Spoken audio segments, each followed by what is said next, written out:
ஜன்னல் வழி நாள்தோறும் மின்னல் ஒன்று கை காட்டும். அம்மம்மா என்னைத்தான் ஆசைகளில் நீராட்டும்.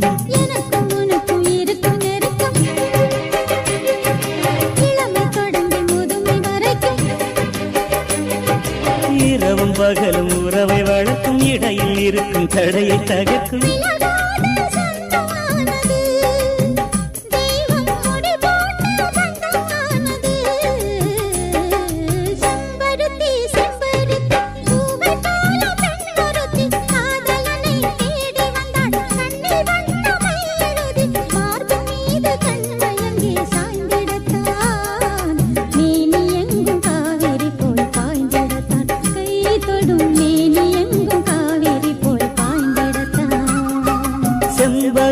செம்பருத்தி பூவை போல